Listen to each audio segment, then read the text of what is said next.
everybody. This is Monica Wedlock, Director of Admissions and Recruitment at Columbia Theological Seminary. And today I'm here to present on behalf of the PCUSA Seminary Tour, Financial Planning for Seminary. So let's get started. So you're thinking of going to seminary. There's a lot of packing to be done, so let's talk about what you're going to be packing. The first thing we like to talk about in terms of financial planning is your call. Your call requires you to take charge.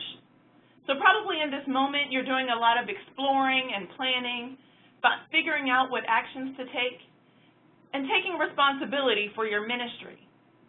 But we want to remind you not to forget to load in your truck self-awareness, energy, maturity, imagination, nurturing, administrative capacity, and resourcefulness. One of the things you want to be thinking about is, are you bringing any financial debt, educational or consumer? Right now you want to ask the question, do you know your level of educational and consumer debt? How are you currently managing it? How are you going to manage it while in seminary? Do you expect to increase your debt? And what's your debt management plan after seminary?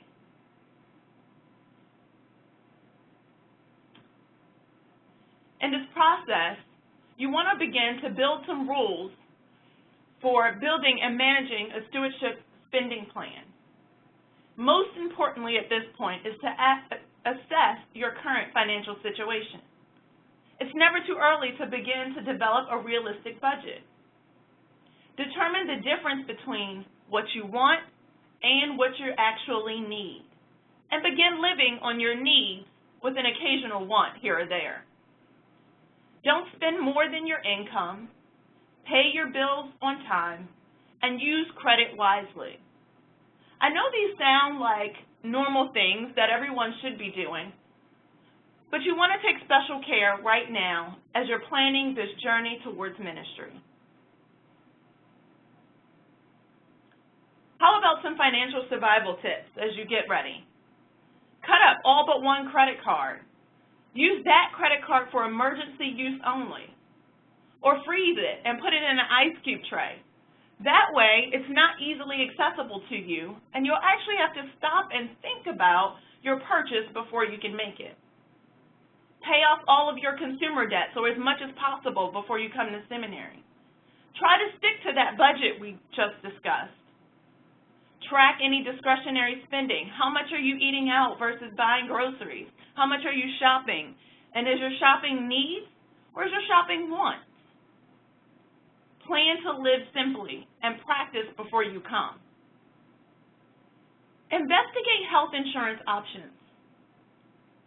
Seek out resources, scholarships, denominational resources, resources from your church, your family, your savings. Defer student loans when you get enrolled, and pay interest if possible. If you can, plan to work a part-time job, but make sure that school is your first priority. And consider loans as a last resort. Borrow conservatively.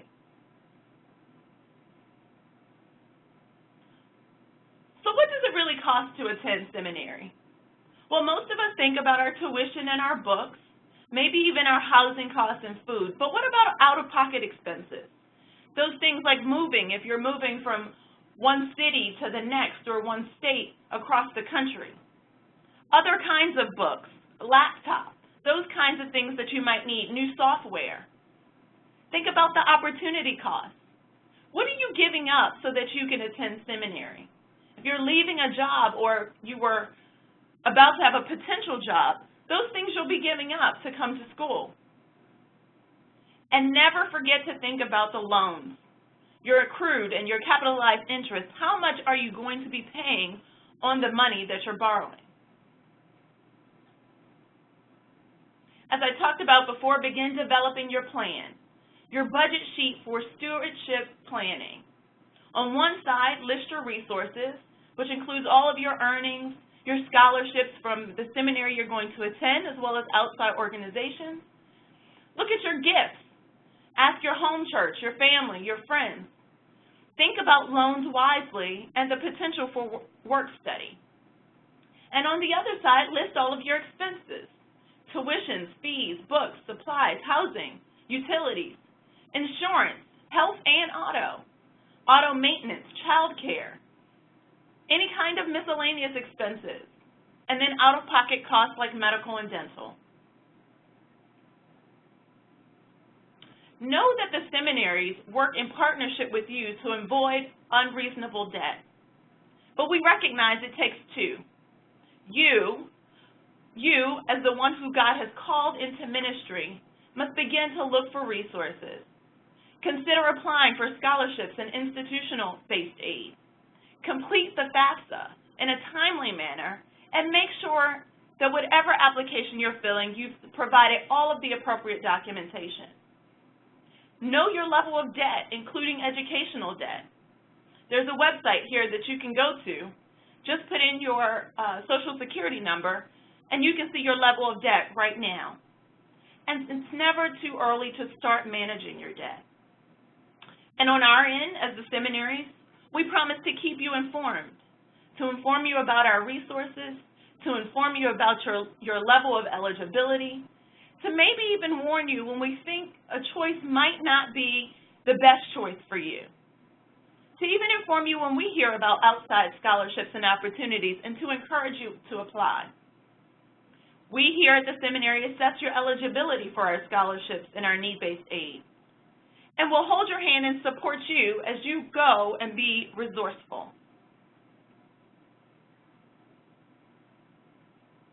Think about those who can help you. Of course, yourself with your savings, potentially a part-time job, maybe if you have a spouse, maybe your home church or your denomination. Many denominations have presbyteries or governing bodies that may assist seminarians.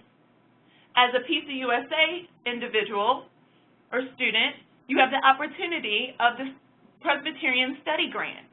Know the deadlines, know the requirements, know when the application comes out, and get it in on time. And think of all of those other individuals. Don't be afraid to tell your story. There will be people who believe in your call and want to support you.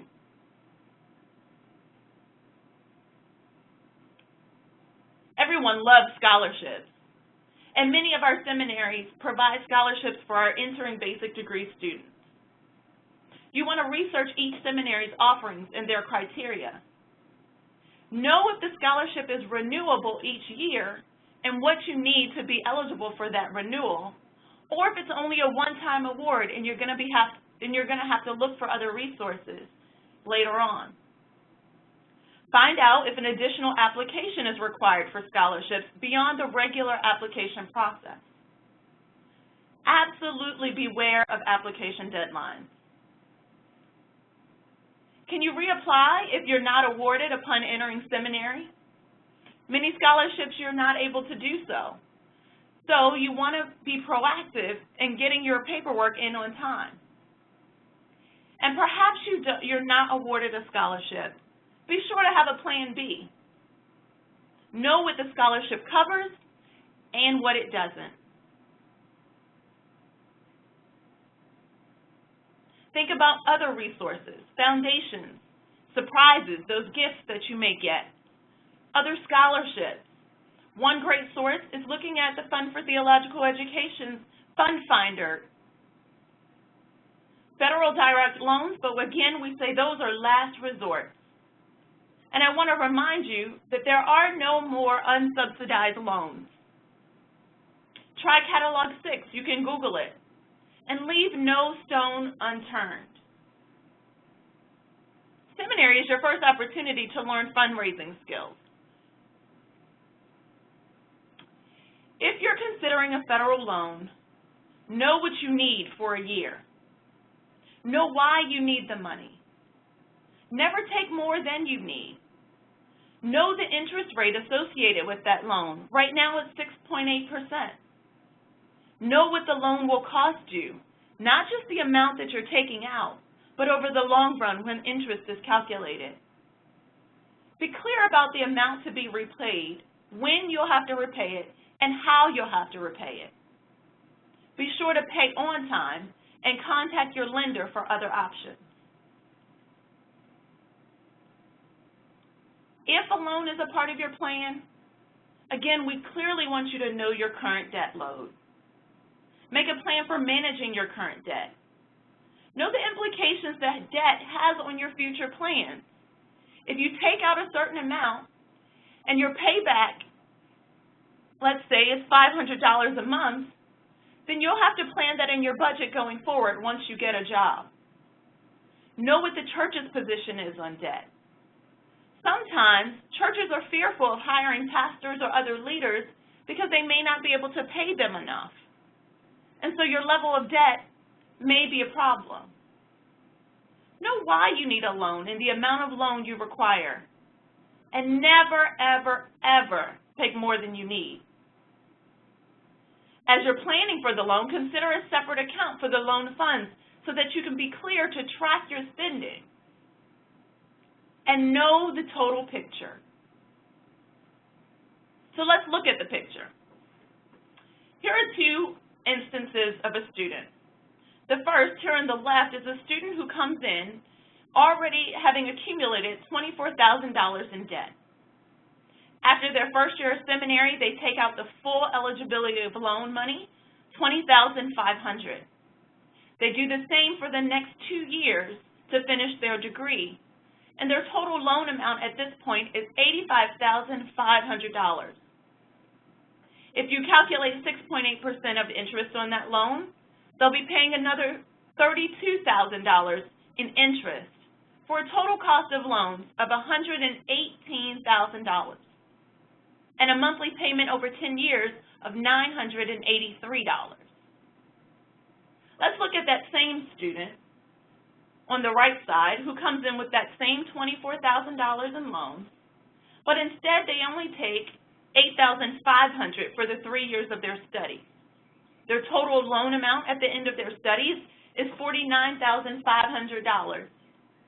Still, this is a big number. But their total interest at $49,000 is $18,000 in debt of interest. And the total cost of their loan is $68,000 with a monthly payment of $569.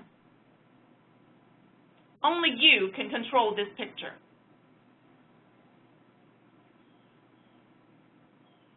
But when you're applying for a loan, first things first, remember to complete the FAFSA.